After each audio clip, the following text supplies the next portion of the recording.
Well, that was almost a screw up there.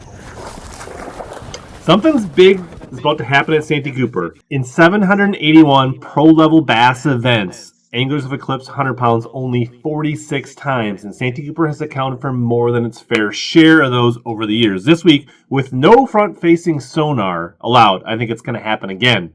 Let's talk about my fantasy fishing picks and get you ready for this week. What makes Santee Cooper different? Santee Cooper isn't a normal tournament fishery. It's kind of one of those super lakes. It's a big lake. It's actually two big lakes, Marion and Moultrie. In 2022, 3 Elite Series events produced 100 pounds. Santee Cooper was one of them. Steve Kennedy got his first century belt there way back in 2006. Drew Cook, 105 pounds in 2022. Luke Palmer, just short in 2023. The winning range probably here is like 95 to 110 pounds, even without front-facing sonar. The grass is coming back, vegetation is good, and the bass are getting bigger and they're biting. Post-spawn tournaments, even now, team tournaments are seeing 30-pound bags for winning events. The front-facing sonar not being allowed isn't going to be as big a problem as you think. This is only one of the 4 events that doesn't have front-facing sonar. In most lakes, it's a massive advantage. Offshore fish, deep schools, suspended bass, all of that. But at Santee Cooper, there's a healthy mix of shallow cover, offshore structure, brush piles, things like that that you can exploit with or without front-facing sonar. The FFS not being the coin flip here doesn't level the playing field. It rewards the specialists. Before we get into the picks, let's take a quick Omnia Pro lake breakdown. All right, let's head on over to South Carolina. Here you can see Marion and Moultrie, big waterways, shallow. Some of the top reports, spinnerbaits, frogs. And if we flip on over to Moultrie, we're going to see similar things, frogs, flukes, soft plastics, things of that nature playing here. Mostly post-spawn. We look, water temps getting into the 70s already. We saw there was only a few fish spawning at Murray, so there probably might be a few late spawners here, but I think mostly post-spawn, fry garters, things like that is what we're looking at here for Santee Cooper. You know, and anytime you're tackling big water, like I was at Lake Mille Lacs recently, it's also pretty cool to use features like the wind layers and look out the forecast. This is something I like to do. Practicing things like that for a tournament really could be a great idea for anglers. We can start to look out at Wednesday, Thursday, Friday of this week, Thursday, Friday, Saturday, and anglers can use this to really understand how that's going to affect where they're going to fish, what might be impacted on their waters while they're fishing. And then choose boat landings and things like that. And this is kind of a cool feature. You can use the public fish attractors. And there's actually quite a few of them here on Moultrie and a few on Marion. Those things attract crappies, and crappies attract big bass. So these are some of the things you want to tap into on your next fishing trip using the Omnia Fishing Omnia Pro. Let's take a quick look at who did well at Murray and who were the Beat HellaBass winners. D. Mays, congratulations. You just won a Omnia Pro membership. 1406, very strong. During the lake leaderboard, Dr. JJ Patton just edging out M. Cedars. JJ, I'll reach out to you, get you your Omnia Pro membership. If we look at the leaderboards here, B. Westling in the lead and Drain the Lake with just 4 events left. And Darius King still holding down the top spot, even with only 1,056 points. Lost a little bit of his lead here. Darius is in the driver's seat to win a $100 gift card at the end of the year for Omnia Fishing. And if he's an Omnia Pro member, it'll double to $200. So if you're in the hunt, think about doing that. And if you want to get your own membership, you can use code HellaBass10 to save $10 off Omnia Pro. And that same code gets you 10% off on orders at Omnia Fishing if you want to test their great tackle selection, great customer service, and fast shipping. Omnia Pro does all his great map layers on your phone, as well as fast free shipping, no minimum order, plus you get 10% back on all points, plus a bunch of other cool features. Now, let's talk fantasy fishing and getting your team right for Santee Cooper. Had a better, decent 1,100 some points on Murray. So we're creeping back up towards the dark green here after a couple of tough events. As always, I like to start in bucket E. Sort by owner percentage here. John Cox getting a lot of love. In theory, another lake that matches up for John Cox, but he's having a tough season. We're not sure why. Maybe he get back on track. Definitely could think about that. Stephen Kennedy has like 3 top 10s here, maybe top 15s. He's got a really strong track record. He's kind of always been the bane of my existence in fantasy fishing, but this might be a week to go Stephen Kennedy, especially if you need to make up points and roll the dice. Caleb Summerall should be a good matchup. Maybe Buddy Gross gets an offshore thing going, fishing some brush piles here.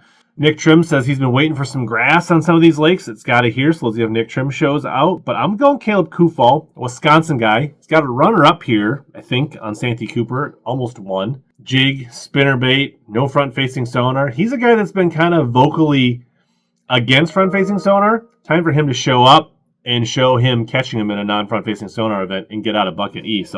And he's from Wisconsin, understands grass. He should be a good fit. Bucket D, these are guys that are having not so great years, okay years. You could look at some guys that are having some momentum here. David Gaston loves a swim jig. Is Kyle Patrick getting his season turned around? KJ Queen, you'd think shallow fishing, sight fishing, from the Carolinas has not done well historically. Jacob Prousnick, loves a wacky rig. We're probably talking post spawn here. I could see him doing well, flipping that wacky rig all around and getting some big bass. I'm going Greg Hackney. Cypress trees, grass, shallow power water fishing. He's not having a great year, but let's unleash the hack attack this week. Bucket C, Polnick has won here. Leveraging 360 before front-facing sonar. Palmer has won here. JT Tompkins from South Carolina. Some good options. New. He won in the St. John's flipping pads. I could see him doing well here. Schmidt loves grass. There's a lot of good anglers here in C to look at. Jochimson has had a top 10 here. I can see a lot of these anglers doing well, but I'm going to go a little sneaky here. I'm going Wisconsin. Another Wisconsin angler, Pat Schlopper, who's had some top 10s here. If you think about how he top 10'd at Muskogee, won lacrosse, fishing around pads, emergent vegetation, things like that, I think he's going to be comfortable here. I feel like Pat's going to have a big week at Santee Cooper. Bucket B. A lot of guys that are catching them pretty good this year. A lot of young guys. I think Norsetter made his first 50 cut here. Wes Logan, you think this would match up for him? He's had some tough events. Brock Mosley could probably get a spinnerbait, chatterbait bite going. We'll pake at the lake, be able to urchin without a front-facing sonar. Livesey, another guy you think to be good here. I don't think he's ever made a cut here. If there's that much grass, could there be a flip and bite? Could we see a Seth Fighter top 10? I'm not sure. If there's any sight fish left in this pond, Drew Benton will probably find them. But this is Patrick Walter's home water. And even though he had a 75th place finish last time we were here, and it ruined his season for AOI, I think this year, out of Bucket B, Walters gets back on track and possibly gets a W this week. Bucket A, Trey McKinney. Is there any place that he can't catch him? We'll have to find out. Brandon Cobb, on a heater from South Carolina, has done pretty well. I think he's got back-to-back top 10s. Jordan Lee, I think he'll probably catch him. Is Caleb Hudson going to keep his streak going? Old Bob Downey, I can see him flipping his way to a good event. Cody Meyer loves the Senko. Should be good here. Gustafson back on the train. A bucket. But I'm going to go Drew Cook. I think he's 2 for 2 or 3 for 3 in top 10s. And if there are any sight fish left in this pond, old Drew Cook's going to sack them up. All right, there's my picks. Let's hurry up, hop over to Drain the Lake, and then do the pick 'em quick, and we'll end on a fantasy fishing tiebreaker winning weight. All right, who have you saved for Drain the Lake? All right, we're going Cook, Kufal, Messer. Mark Menendez is on here. He had like a top 5 here in one of these events, so somebody to think about here. Cody Meyer, Norsetter, Palmer's a former winner here. We can double down on Schlopper, and we're going to sneak in Jake Whitaker.